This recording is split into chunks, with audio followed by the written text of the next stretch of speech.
Hi, how you doing? I'm back for another review, and this time it's a movie. I just saw Wonder Woman 1984. I don't know if you can see, but my little puppy is here too. She's here to join. Say hey, Coco! Okay, now this movie was directed by Patty Jenkins, a female, so that's really awesome. And it is set in 1984. Whereas Wonder Woman, the first one, I'm pretty sure was set in about the 1910s, or I think about 70 years earlier or something like that. Now, the beginning of the movie started in the ancient times where Diana is competing as a young girl and she's doing this sort of tournament with all the other Amazon warriors. And it was pretty interesting, I thought. It was gripping and it had me from the start. Like, this film had me from the very start. I was hooked.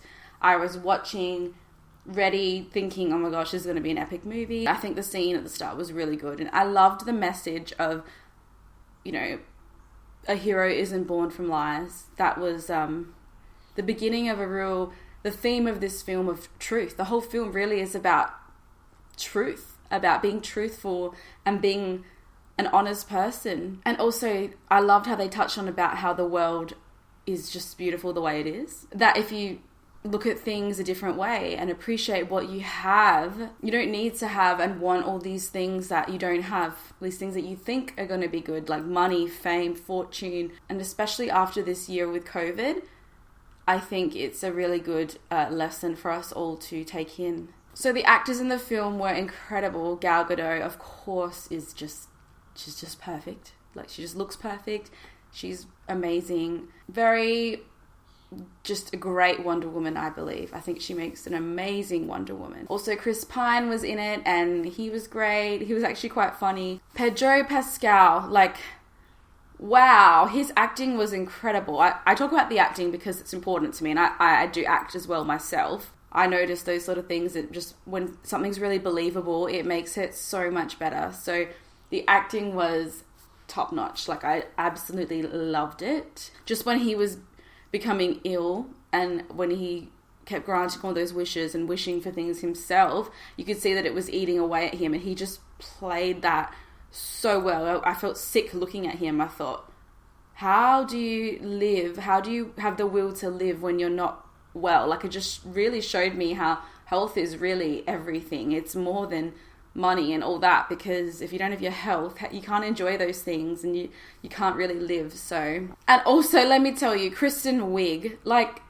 how incredible was she as Cheetah? I had heard about Cheetah, that she is a villain in the Wonder Woman franchise, I should say, but it didn't click to me that she was going to be her. But I thought just the difference from her at the start, she was so bubbly, so cute, so lovable, so kind, and then to become how she became. I think her development throughout the movie was really believable, and the timing of it was very realistic, I believe. It wasn't rushed. Like, I feel like her development was really, it was perfect. Yeah, it was really sad to see her demise, but I sort of knew it was always coming when she wished to be like Wonder Woman. She wanted to be like Diana, have everything that she has. And I also got goosebumps when Diana wished for Steve, and then the music changed and that wind blew. Like, you just knew something happened there. That was sad, but also exciting because I knew he was coming back. But I just felt like you sort of knew that it wasn't going to last, or that it wasn't going to be forever. He wasn't really back. I also love the start of the film. Like, I feel like the film started just beautifully.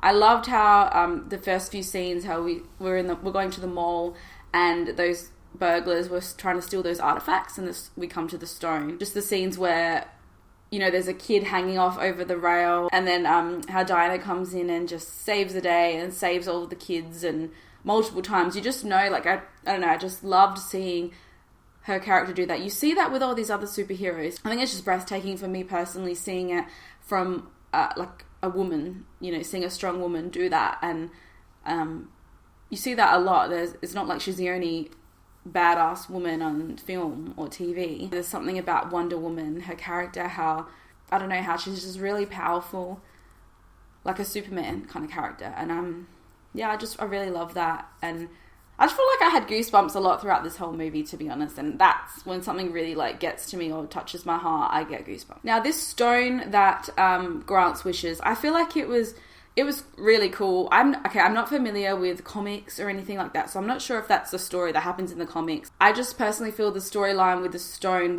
I loved it personally. I could see a lot of people thinking this movie was boring for some reason. I would not say it was boring. It was very, very good, very solid. And I really liked the aspect that you see the greed and how desperate people are to just have it all and succeed. And I think it was just a really good example, as I said earlier, about like us as humans as well. Like we face these situations where we might want to succeed in life and we're maybe ashamed of maybe if we're not succeeding, and it just really shows the humanity in this film a lot. Like I really feel like it was very modern, and I think because it was set in 1984, it felt like a modern time, even though it is ancient now in a way. Not really ancient, but a long time ago now. It just felt really like relevant and modern to this day. And how about Max Lord's son? Oh my gosh, he is so adorable. It just broke my heart how he's like, Daddy, I'm right here. I just want you. Max Lord just didn't seem to really, at the time, care until it was almost too late. The very end, he realized, like, I just want my son. I don't want all these things. And it was so intense, though, how when he touched people, he could really sort of could control them because he became the stone. Now, under my impression, I believe that he became the stone because he sort of wished that he would be like the stone. I don't remember. I remember he did make that first wish. Yeah, it's just crazy how he could like just wish for anything or give someone new a wish, and then he was entitled to get what he wanted to. So he controlled the president of the United States. Like that was insane. It even shows you the consequences of if like the president had everything he wanted, or if everyone had everything they wanted, the world will go to crap, because at the end of the day, those missiles and those nuclear weapons, like if they appeared, other countries wouldn't like that. Like there's a balance in the world, and there's laws and there's rules and things like that, you know, not so much rules, but guidelines that you follow, and moral guidelines to stop like wars or super crazy things happening in the world. It just was interesting to see what could happen if everyone sort of did get what they wanted, and how the grass is not always greener on the other side. It's greener where you water it. So I don't think there was any dry eye in the room when Wonder Woman had to let go of her lover, Steve. That just, that broke my heart. That was really sad, because she was becoming weaker and she needed to let him go to save the world, and she chose the world over him. And it just shows like the heart of a hero, I guess. Like she knows that that's what she's born to do. That was really sad to see, but also inspiring to see and beautiful to see, because she did what she had to do. How good were the scenes where they were flying in the plane? Also, how would Steve know how to fly a plane when he flew back in the day? It wouldn't be the same, would it? I don't know. Any pilots out there, let me know. Like if you got into a plane, if you were Steve and you got into a plane from the future, would you know how to work any plane? Like, is all the planes the same? I don't know, but I loved that scene, how they were flying over the fireworks. Also, in real life, would that happen? Like, could you fly through fireworks and be okay? I'm not sure. But it's a movie and I love it. So overall, I absolutely loved the movie. Now, there was that end credits scene. I haven't looked into that too much about what it could mean. I do know that it was one of the old Wonder Womans from the series, the TV series, I believe, from the 70s. Now, in that scene, there was Linda Carter, who was revealed as Asteria, who Diana talked about a little bit earlier regarding that gold armor suit. And it was really cool to have her in that scene. I'm not sure what it means. What do you think it means? Does it mean that there's going to be she's going to be in the next Wonder Woman? There's going to be a Wonder Woman 3, I believe. I'm not sure exactly when it's going to come out, because I know that Patty Jenkins did say that she will only do it if there's going to be a theatrical release. She's not going to do it if it's, say, like just coming out on HBO. Due to the current state of the world, like with coronavirus and everything, she's not sure. But hopefully it does happen. And that scene, whether it's just paying homage to Linda Carter or whether it means something for the future. So that's exciting. But overall, the movie was solid. I loved it. I don't really quite remember the original, like the Wonder Woman from a few years ago. I did like Justice League as well, but I don't remember quite, like, to compare 1984 to Wonder Woman, I can't say like, oh, I love the first one better. To me, it was equal. I love them both. I don't really know which one I like better. I'd have to watch the first one again to be reminded and actually really make a comparison. But I did really love the first one, I know that.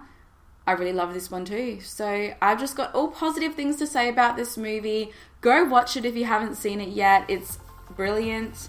You won't regret it. I'm sure you'll love it if you're a Wonder Woman fan or a DC fan or a comic book fan or just any sort of superhero fan, really. So yeah, stay tuned for more reviews coming up for films, TV shows or books.